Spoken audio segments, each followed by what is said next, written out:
Hey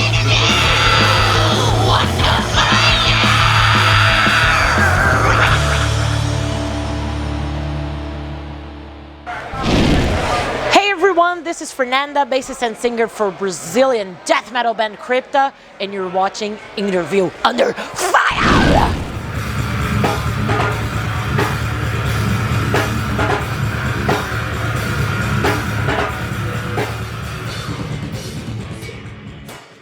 Start things off.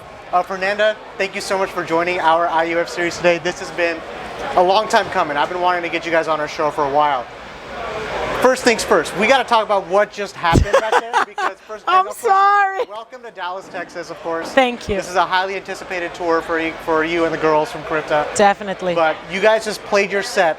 After the set, for anyone who's listening who doesn't know, I followed Fernanda around with a briefcase, and she was hounded. And I mean hounded by the fans. I mean, well deserved, of course, but talk to me about what you just experienced. What has been the outpour like? You got the third or fourth day on the tour. Has it been overwhelming? Has it been crazy? Have you just had a chance to just stop for a moment? Even take this moment even. Yeah. This is the first time I'm actually stopping. No, actually, I live for this. Even mainly after the pandemics, where I was like stuck at home for 2.5 years, like unsure if I was ever gonna get back on the stage and stuff like that. So to me, being here is like, I was telling you all the time, no, I'm here for this. And for the fans, no, I'm here for this. Because I truly am. I love being on stage. That's what I do the best, and I love talking to the fans, because if I'm here living the dream, it's because of the fans. So I'll always make sure that I stop by, and I was actually joking, like, I just can't say no. Whoever asks a pic, I'm like, yeah, sure, why not? So it took us a while, like an hour, to actually be able to sit and have this chat. But I just love it. After. I'm glad we're doing this after that experience. Yeah, know? So we have now a little bit more to talk about it. But yeah, it's been such a warm welcome here in Dallas. The show was awesome. It was so freaking cold. So I was like, I'm gonna... Should have been a longer set, but that's just the fan in me. No, I agree, because by the time I was warmed up, it was over. It was like, nah. So it was a nice one. I really enjoyed being there on stage. I was looking people in the eyes, like, yeah! It was so good. And the crowd really fed off your energy. I mean, I feel like if any show, now I'm just thinking at the top of my head, any show in the world, you guys should just get the crowd going. Whether it's Morbid Angel or Taylor Swift, have Crypta open. You know, that'd be so perfect. Because you guys really set the tone. You could fit in any crowd, and everyone's still talking about you. Revocation's up and doing their thing. Shout out to Dave, of course. But it was really cool to see the fan outpour. Now, real quick, I got to talk about this, Fernanda, because this is the first time you're on my show, and it's been a long time coming. I've been following you guys for a while. Let's do a little reflecting. We've done a lot of reflecting lately because of the pandemic. But I want to go back to 2019, okay? Because for fans and listeners who may not know, you're from Sao Paulo, Brazil. Yes. That's important. If you could just briefly, talk about that defining moment in your life that led to the birth of Crypta to where you guys are at today, alongside, Jessica, Taina, Luana. I know it's only 4 years, but when did you realize that this is what you wanted to do with your life? I was... back in 2019, I was still in Nervosa, singing. I was the bassist and singer for Nervosa too, for those who don't know. And I was really in need of some fresh air, like I was in a band for like a decade, so our relationship was starting to get, kind of worn out, which is natural. It happens, like in marriages and friendships, and I just thought it would be cool to be working also in a different environment, in a different thing, so like it freshen up my mind a little bit. And so me and Luana decided to have Crypta as a side project, because we were still in Nervosa. And we were slowly working on that. Like our first song took, I don't know, like almost a year to get done, because we were really doing it like on our free time when in between Nervosa's agenda. So it took was supposed to be a side project, but I was really happy with that.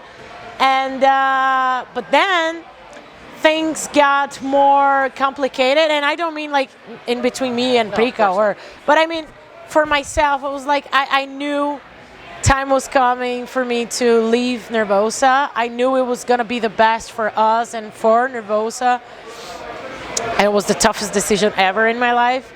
And by the time I took that horrible decision, I was able to see how thankful I was that Crypta was there already. It was like just, like just a small thing, but I was thankful it was there because it really helped me move on, because I was in a very dark place emotionally when I left Nervosa. It was really hard for me, and Crypta, my baby, was there to cheer me up. It was the reason I got up during the pandemic every day with a purpose, because I knew it was there. So Crypta has a very special spot in my heart, because it really helped me go through some dark times, like leaving Nervosa plus pandemic. That's what a fucking nightmare. Yeah. So yeah, and now that we're on the road and everything, I was not expecting it to be like this, to be honest. Because the best things come unexpected. I mean, I was diagnosed with anxiety, which makes things worse, like during the pandemic. So it was really hard on me. It was really hard on me because I was like, okay, that's it. My career is over. That's it. I'm never going to be on a stage again. Crypta will never have any relevance. All those things anxiety tells us. And so I was just doing it for passion. And when I saw like people were enjoying it, I felt, okay, mission accomplished. No, thank you so much for sharing. No, it's fine. That. It's not easy to just talk about it, right? It's fine. But seeing how it seems like you translated everything and all your hard work, really blood, sweat, and tears into something that's Crypta. And now look at it. The fan reception has been amazing. It's almost like at a point like the road has been so rewarding, right? Because you signed with Napalm, then you dropped Echoes of the Soul. A great album, by the way, if anyone hasn't picked that up yet, I highly recommend it. You played at Wacken, for crying out loud. It was insane. That's the mecca of heavy metal festivals. Played at Obscene Extreme. It's really cool. Like, again, looking back, it's really nice to see the things that it seems like you found what you wanted to do with your life, which we go a lot of our lives, we don't really know what we want to do. Yeah, no. But it looks like you found what you... Yeah, the stage is my passion. And like, I love writing music. I love, like traveling around, but the stage is my passion. And talking to fans. Oh, I missed talking to fans. But everything that happened was so unexpected. Because like, one of the things that hurt me the most was that when I was about to leave Nervosa, we were confirmed at Wacken. And I was like, that is my personal biggest dream in music, to be playing at Wacken. And I was like, I'll have to sacrifice that because I need to go. Yeah. And then Wacken was actually one of their first shows to be confirmed. Man, it was insane. I don't know what happened. I was like talking to our agent. I was like, what the fuck? He was like, I have no idea. They just want you there. I was like, okay. And we hadn't even... Just the biggest metal festival in the world wants you there. I don't know. And it was like, still, I was afraid like that we were gonna get there and there would be like 5 people watching because it was 11 or 12 a.m. Not a.m. I mean 11 a.m., 12 p.m. You start to lose track of time when you do these things. But it was packed. It was a dream come true. And after that, there were lots of other personal dreams coming true, such as this tour. Yeah. Morbid Angel was the first death metal band I got into. That it was the band that made me get into death metal. I remember the first songs, Angel of Disease and Lion's Den. I was like, what the fuck is this? We could talk about Morbid Angel forever, but we'll save that for another time. So to me, this is a big personal dream because I've been there in the US 7 years ago with Nervosa, and I was never able to come back. And I was like telling the girls, we need to tour the US. I love touring the US so much. It's a whole different magical vibe. And then the first offer came from Morbid Angel. I was like, what the fuck? It's still hard for me to understand, to grasp everything that's going on, but I just accept it. I just accept it. We'll come back on this in like a month, see if you still feel the same way. Okay. Again, it feels like a rush of things. I mean, fourth day on the tour. It's crazy. I mean, it's just, you really want to revel in the moment. Now, I got to talk about this because I want to talk about your newest member, Jessica. Your newest guitarist who took over after, Sonia left the band.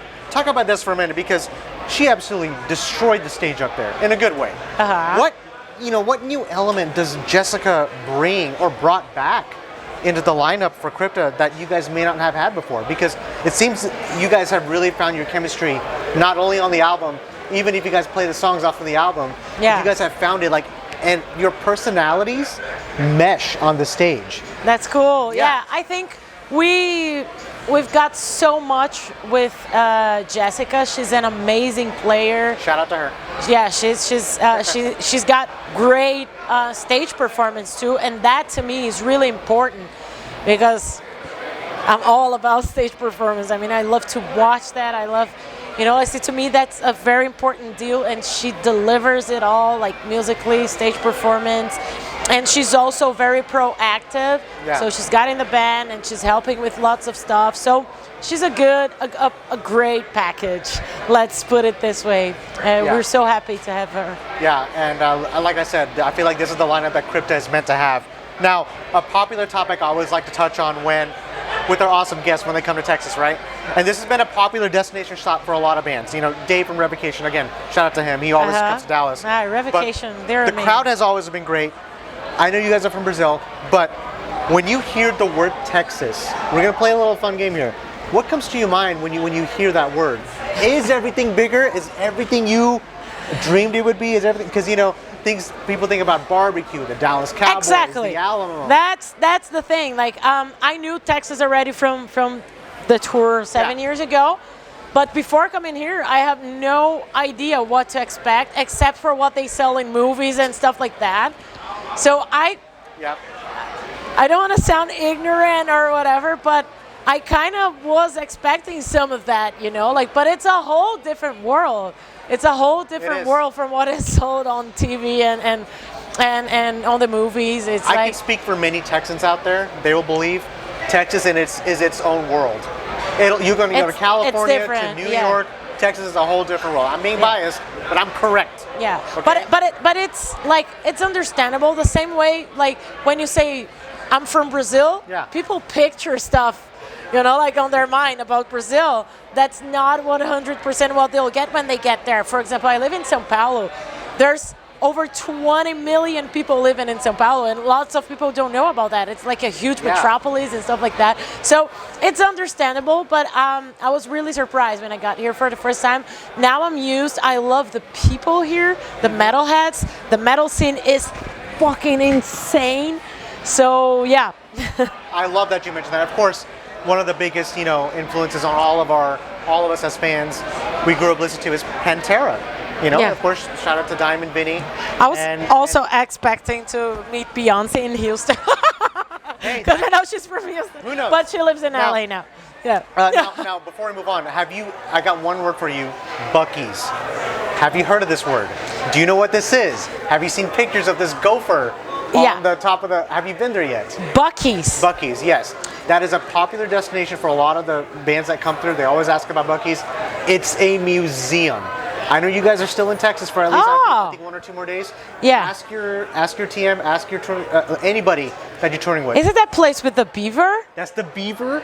I'm telling you, you have to go inside. It is okay. I was actually planning to go there because a friend told me their friend got like a beaver pajama from there. I was like, I need to have that. It's a tourist stop because it's a gas and convenience store turned chain of super travel centers with kolaches, barbecue, jerky, homemade fudge. You can even get like sleepwear. Yeah, that's what I want. I saw that. I was like, it even has the tail. I was like, I need that. I'm telling you, Fernanda, and it's only here in Texas, right? You gotta add that to your bucket list. Yes, so Buc-ee's, shout out to them. Now, last night you were in Houston. You didn't mention that. I know it's still early in the tour, but are you getting any chance to spend any time in these cities? I know you're fresh into this new tour, but how much of the time are you actually getting to like go and see the places and even time for yourself even?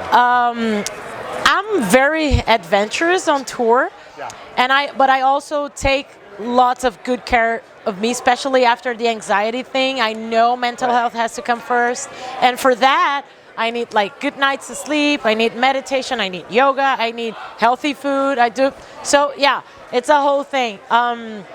So what I try to do is balance both of these stuff. So it's got to be challenging. I feel like It is sort of, but it's been pretty chill so far on this tour, to be honest. We have our own RV, which is great. We don't have to be, like carrying shit around in and out of hotels and stuff like that. So it's very comfy to be traveling in your own RV, although it's nasty right now. And which is why we didn't do the interview in there. Exactly. It was like, yeah, we can do it in a motorhome. I was like, that's a nasty ass motorhome. It stinks. Fernanda, as you're telling me these things, what do you take with you on the road? That's like essential. Your favorite thing. I have lots of essentials. Lots of essentials. I have my yoga carpet, my yoga mat carpet. My yoga mat.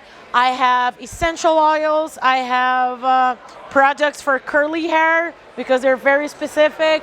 I have books. I have lots of specific, my shark slippers because they're so comfy for the tour. Oh man, what else? I'd love to see them. The shark yeah. You gotta have those things with you. Yeah, but look on my Instagram. It's all over there, my shark slippers. Now, but yeah, there's lots of stuff. And asking about cities, I had some time in New Orleans, which is one of my favorite cities in the whole world. Yeah. And I was really able to enjoy the afternoon and a little bit of the night there.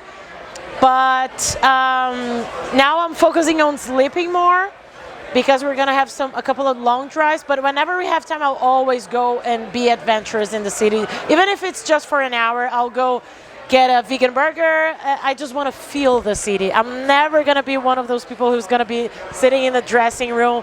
Nothing against that. I've been there.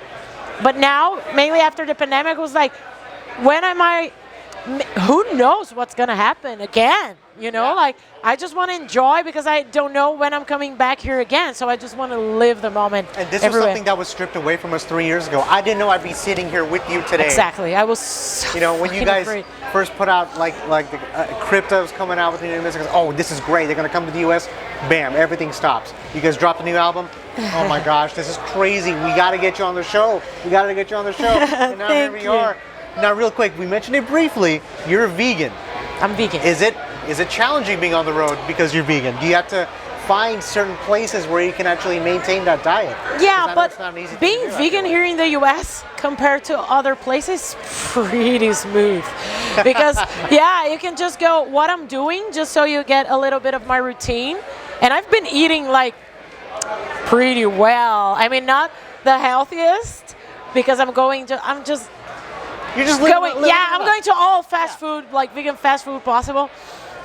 But it's super easy. What I do, I go to like Target or Walmart or whatever, and I get all my like kombuchas and like almond chocolate milk and my cheese slices, turkey slices, chocolate like almond milk. Have you had chocolate almond milk before? Yeah, that's what that's what I'm taking. I bought there's some on there, and I bought some of those frozen meals. Yeah. They have lots of vegan options, and then by night we usually get buyouts. I have an app.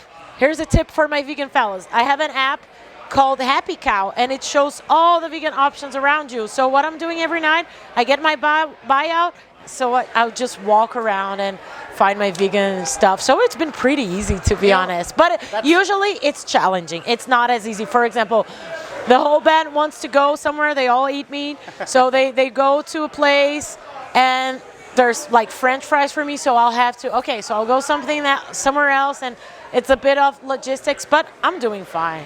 Here on this tour, it's been all right. That's a good point. It maybe would have been difficult 10 or 20 years ago, but now it's easy. Last night I had like double bacon cheeseburger with drumstick chicken with barbecue sauce, all vegan, fried shrimp, and a milkshake, cookies and cream. Man. So that's... You're living it up. And one of my favorite vegan meals is vegan macaroni and cheese. I've had that too in New Orleans. I had vegan soul food there, cauliflower, chicken, okay, see, now you're whatever. getting me hungry now because I haven't. Okay, You just ate. I have not. Let's set the record straight.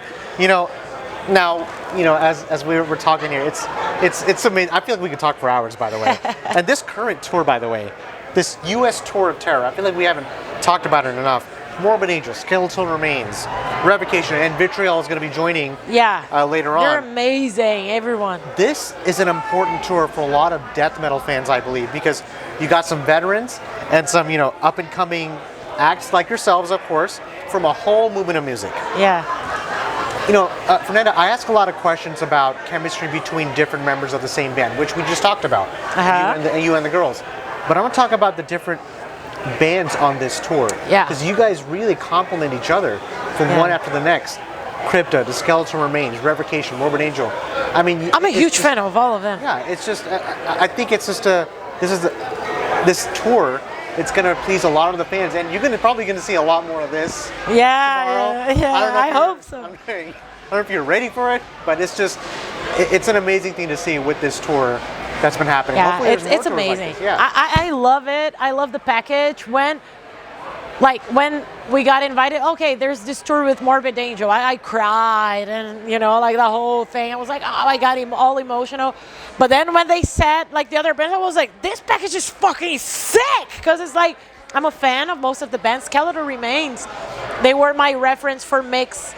Like my personal reference for the mixing engineer for Echoes of the Soul. It was like Skeletal Remains, dude. Oh my gosh. Yeah, Chris was on my show too. So shout out to Chris. Yeah, awesome. And Revocation, you know, like what do you have to say about Revocation? So it's a dream package, and we're all getting along so well. Like the guys in Skeletal Remains, like the bass is such a sweet guy, you know, like lending me his cabinet when we played. Their amps when we played there in New Orleans. The Revocation guys, I love them. Ash and Brad are like, I love them. And Morbid Angel, Trey was writing me before the tour. Trey. I still didn't have a lot of time to connect with him on the tour, because it's just, I was just talking about you on the interview. I was just talking about you. That you lent me your amp in New Orleans. Thank you. So I still didn't have the time to connect with Trey, you know, like properly talk to him, because it's crazy. You know, you saw, it's crazy. I know. But I can't wait to just sit and have dinner with him, and we just talk about death metal or whatever he wants to talk about. He's such a nice dude. Fernanda, you know, I feel like you guys have really one up yourselves with the debut album, like Thank you. Echoes of the Soul. I mean, good luck. You set the bar up here. You can't even see it because the bar's all the way up there. Thank you. I can't wait for new music from Crypta. Soon. One of the great things about this band, it needs to be mentioned, and I talked about it a few times, but is that all of you are female. You know, you guys are insanely talented, and a passion that really seems unmatched when I saw you guys up there, especially in a music genre where the male is the dominant. Yeah. You know, Fernanda, I've been seeing so much empowerment of, you know, younger female musicians stepping into the scene now more than ever. We've seen Arch Enemy, we've seen Ginger in this moment, Dying Wish, female-fronted metal acts who have really made a name for themselves, and it's great to see. Do you ever think about these things? Yeah.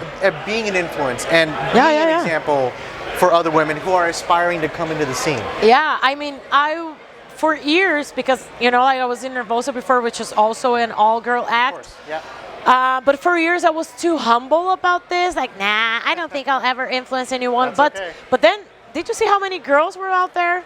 And how many girls we were taking? Exactly. I was taking pictures with, and every night we would always get like, oh, I started playing guitar because of you girls. Oh my God, I'm gonna get back at home, and then, you know, like we get this kind of reaction. I was like, so maybe I'm doing my part too, you know, like, and I still feel weird saying that, but we all contribute to that. It's not only me on stage, but there's girls promoting shows, photographers and caterers and sound engineers and roadies and you know, like on stage, all of us are an essential part into getting more women into feeling comfortable in the scene, because it is a male-dominated scene, although it's been getting better, but still, like, we still need more, you know, like, because we need to occupy as much space as possible everywhere, you know, like, and we're capable and we're enough. We are able to do that. So if I can get on stage and one girl feel in their heart that, well, if she feels comfortable being on stage, maybe I'll one day feel comfortable too if she feels comfortable being in the metal scene. So this means it's a safe spot for me too. If she's comfortable living her dream, why won't I not follow my dreams too? So if one girl along my whole journey thinks that, then to me it's gonna be mission accomplished, because only us girls know how it feels to see other women on stage. I've been there, and I still, like, I was watching Ginger. Tatiana's such a sweetheart. I was watching Ginger, was like, you know, I was watching Doro Pash and Arch Enemy. I was like, I get inspired from all these women. So only us girls know how important it is to see other girls living their dreams and doing their thing. So, and I think it's really important because although it got better, there's still room for improvement. Like here on this tour, we got blocked from getting on stage because they thought we were not musicians, so we needed to show laminates. I've been blocked so many times from getting in our own dressing rooms because we were groupies and not musicians and stuff like that, and blah, blah, blah, blah, all this shit, you know. So yeah, I'm doing this. I always say to whenever there's any girls that, you know, you can see they're emotional, like, oh, it was so inspirational. I was like, whenever I climb on stage, you all climb on stage with me, because I'm there representing you all, and I want to see more of you doing that what I do, and inspire other women. We're all an essential part on getting women to feel comfortable on being themselves. Yeah, thank you for sharing. International Women's Day was, what, 2 weeks ago? Yeah. So I wanted to bring that up. I wanted to bring that up anyway, because shout out to all the women. We just had a podcast last week with an audio engineer and a tour manager, both women. And that's we wanted cool to bring them onto the scene because it's really important, the impact that do your thing, you know, that's the best part. No barriers. It's sorry, can we interrupt for a second? Yeah. I really need a pee. There we go. Okay, now action. So she's back. Whew. And it took, what, another 15 minutes to get back? I'm sorry. Man, it's so great though. Like, look at that. And the fact that I love that you just remain so humble in front of the fans. Of course. It really shows another side to the band. You know, they're gonna remember this. Like, man, you remember when Fernanda was over there signing all the autographs and taking all the pictures? You know why? Because I'm a fan too. That's another yeah, thing too. like I know what I want to see on stage, and I know what I want to see outside the stage. What's a moment like that for you? When were you a fan? Oh, many times. Give me an example. Most recent one, and one of the most badass one. I was at Brutal South. Two of my friends were playing there. My friend James from Decapitated and Eugene from Flash God Apocalypse. Stewart? Yeah. He was on my show. What a great guy. James is something else. Like, we've been friends since forever. And so we got this story. They were both playing in different days, and it was after our tour, and I had like a late plane ticket because I was planning on staying in Berlin, Prague. I was like, I'm gonna go to Brutal Assault. I love the festival, and they got me in there. And in one of the days, so crazy, James Stewart. No, that's a crazy story. That's a crazy story right there. And in one of the days, Merciful Fate was playing there. And I have a huge King Diamond tattoo in here. So you know King Diamond's from here, right? Oh, he lives here. He right? lives here, yeah. Yes. In Dallas? Yeah. Can we go to his house? I'm just kidding. He's actually like, well, okay. Yeah, he does. Off camera, I'll tell you. Anyways, yeah. So I have this huge tattoo, and I love King Diamond. I love Merciful Fate, and I had never had the chance to watch Merciful Fate. And my friend got me there, Eugene from Flash God Apocalypse, and I was so happy already to watch the band. I was like, I can't believe, and the set list was killer, Doomed by the Living Dead and stuff like that. I was like, ah. But then something extraordinary happened. I was browsing through my messages, like on Instagram, something that I don't usually do because it's just a lot, and I suck on answering stuff on the internet. And then I saw a random message, like a guy saying, hey, I'm the tour manager for King Diamond and here on this Merciful Fate tour. I saw you are at Brutal Assault, and if you want, I would like to get a picture of your tattoo and show it to King Diamond. I was like, okay, so this is where I'm gonna meet somewhere and gonna be killed or something like that. But still, I was willing to take the chance. I was like, okay, so are you? He was like, yeah, I am, and yeah, I know you have the tattoo because I follow you for a while. And I told about that to King Diamond, and he would love to see it. I was like, he's gotta be kidding. And then, like, I asked my friend, like, can you go there with me in case, it's a psychopath or something? And then I got there and I saw the guy, like all equipped. Rene's such a sweetheart. I love him. Now we're friends. And I was like, are you real? Is this for real? He was like, yeah. Show me the tattoo. And then he took a picture of the tattoo. And then he was like, I'll show it to him, and maybe you can talk to him later on. I was like, Wow. And then he was working. I was there having fun at the festival, and then I was watching their set. He got me on stage, like side stage, so I could watch the show. Like this random guy, he was a TM, and I was watching the show crying, and he would laugh at me. I was like, oh, this is so cool. How long ago was this? Last year. Last year. That's the best part. Last year. Isn't something that you were like young or No, last year. Brutal Assault last summer. See, that's very authentic for someone like you.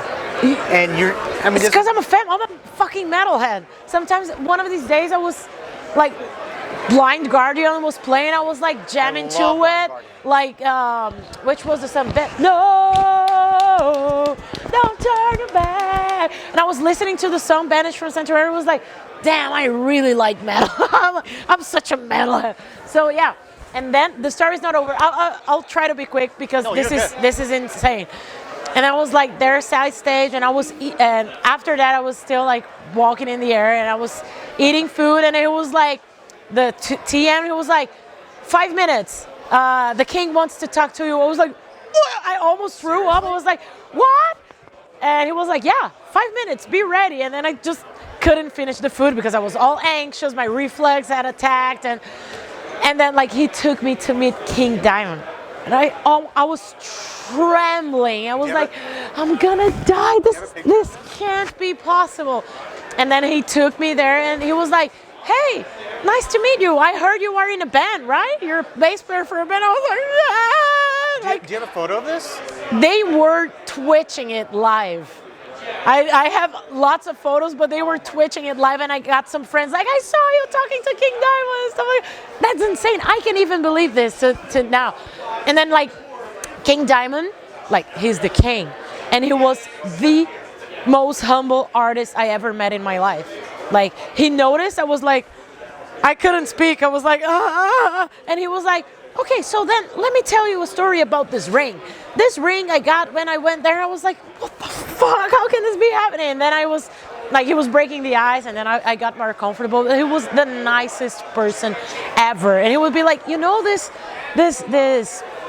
crowd that I carry here, do you want to know the story about it? I was like, oh, fucking course I do. And then, so I know that I value that so much because I'm a fan. This happened last year. I'm a fan. You know what's great about that story? Tons of people are going to go home tonight saying the exact same thing about you. Nah, not the same level because King Diamond is the king. But you just signed that vinyl for that guy. And he was so happy, right? Of people, I've been waiting. They're going to go home and they're going to talk about, post on their stories, on their social media. I met Fernanda of Crypta. Yeah, and I'll always be this because this is me. I can't be something else. And I'm a fan. I know the value of that. Fernanda, before we went on that crazy break just now, speaking of like aspiring people, first of all, thank you again so much for just sitting with me today. I mean, I've been looking forward to this for a while. It probably won't even register me until maybe tomorrow or even the next week or the next month that we had a chance to chat.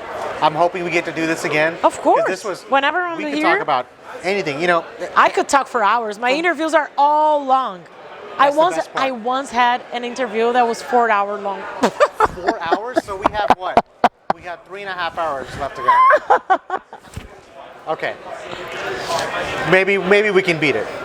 We'll put them all together. From where you started to where you are now, right? And everything we have discussed.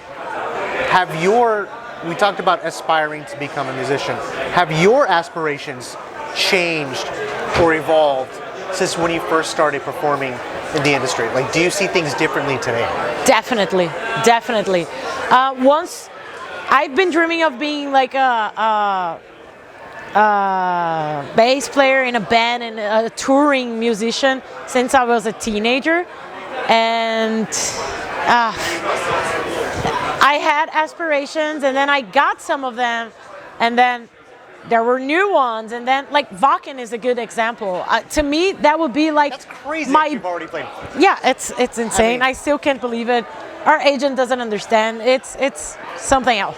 But I thought that was gonna be like my biggest dream, and it was for a time. And then I've done that, and I'll always cherish that. But there's still lots of stuff I want to accomplish. And most of them are not the same. Because first of all, it would be like, I want to be a touring musician. I want to be this, I want to be that. Now, there's other stuff, like for example, I want to be a touring musician, but I also want to be healthy and everything. So there's other things that I'm trying to balance and like trying to be, like not so much of a workaholic, still do my thing for the band, but like try to chill a bit more.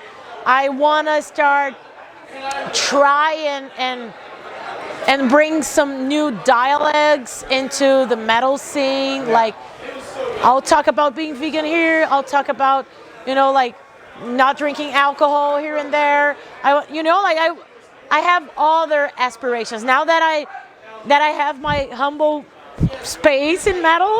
Like that I'm there already, and I'm conquering lots of my dreams.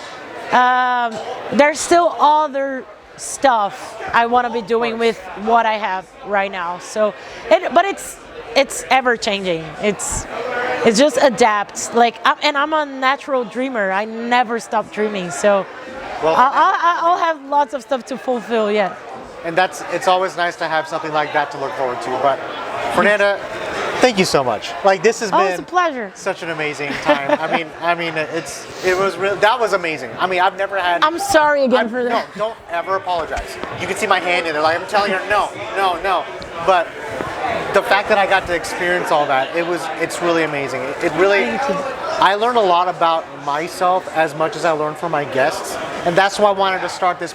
That's why I had this publication, to give people like you a platform to talk about what you just experienced. Which I really appreciate. Without you guys, we're nothing too. Like fans and press. Exactly, and the fans, they're a big part of what we do. Yeah. Now, as we finish this up, this interview, sadly we have to finish it up because you do have to go on tour.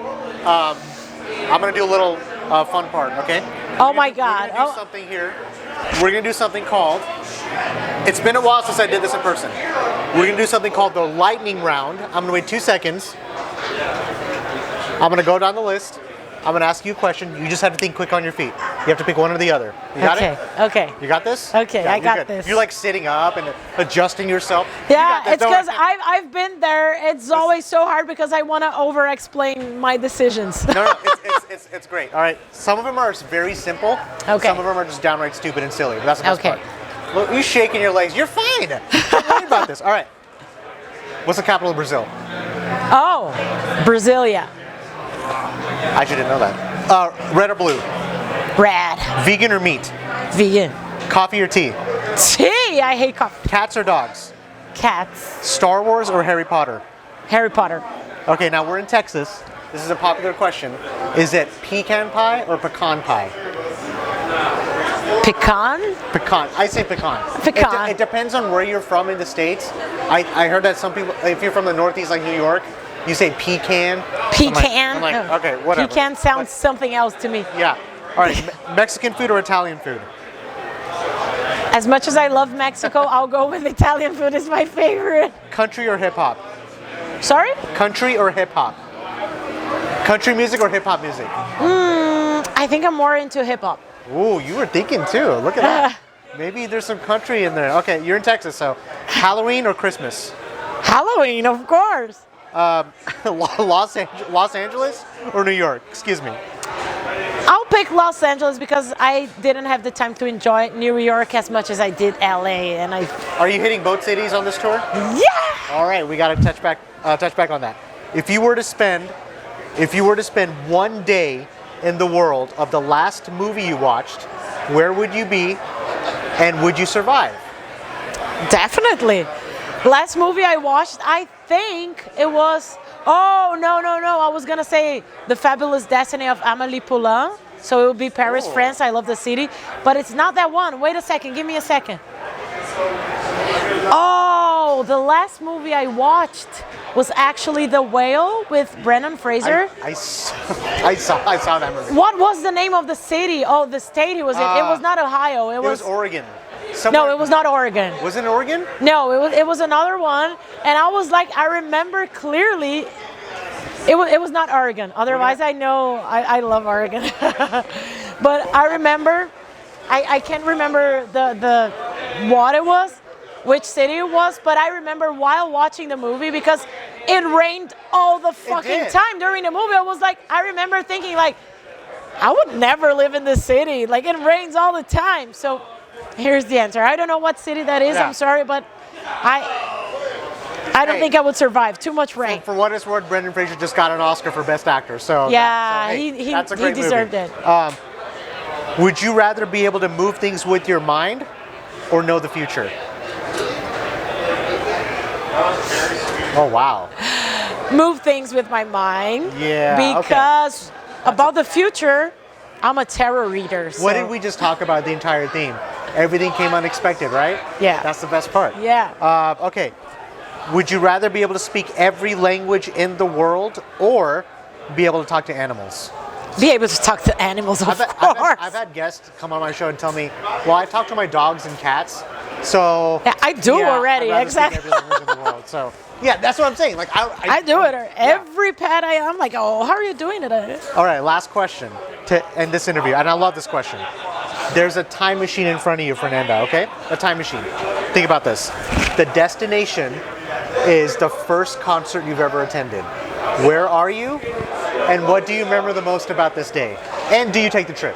Iron Maiden when I was 14. You saw Iron Maiden. Yeah, when I was 14 years old. I'm so jealous. Iron Maiden with my dad and with my mom, because my dad is a metalhead. My mom loves Iron Maiden. So that is a sweet memory, and I loved that show. From that day? I do have. Really? Okay. I do have the ticket. It was super cheap. Every time I see that, I'm like, oh, we were happy and we didn't know. See, I'm a nostalgic person. I love asking questions like that because I keep little things like that. I keep those too. My first concert ever was Vinny and Dime. Really? In Damage Plan. Crazy story. It was 2 months before Dimebag got shot on stage. I saw him October 2004. Wow. He played with Damage Plan, one of the greatest shows I've ever seen. The only time I ever saw Dimebag. So shout out to Iron Maiden. Shout out to the people that we love growing up seeing. You know, the shows like that. Yeah. But Fernanda, thank you from the bottom of my heart. Seriously, thank you for the patience. Thank you.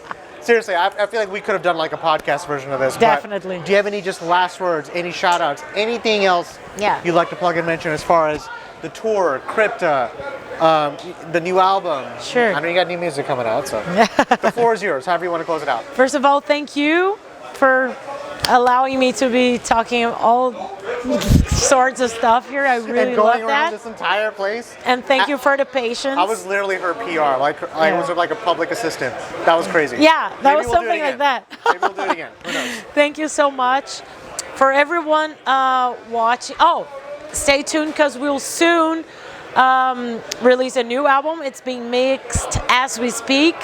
And I love the album, to be honest. So yeah, stay tuned. We'll probably be back in the US very soon too. And my final message is keep on supporting metal, keep on supporting your local scene, because keep supporting art in general, because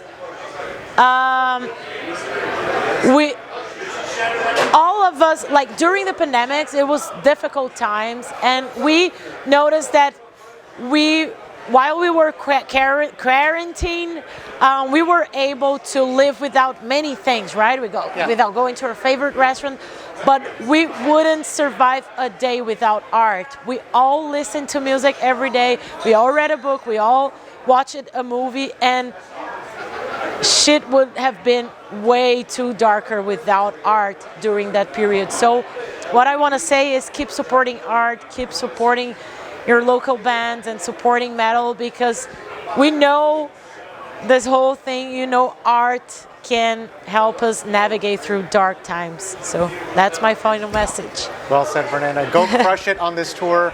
Nothing but the best for you and the girls from here on out. Be yourself and keep doing your thing. I hope we meet again. We will. It'll be so. We'll probably do the same thing again. Who knows? Yeah. Following you around on the crowd. It's gonna be great.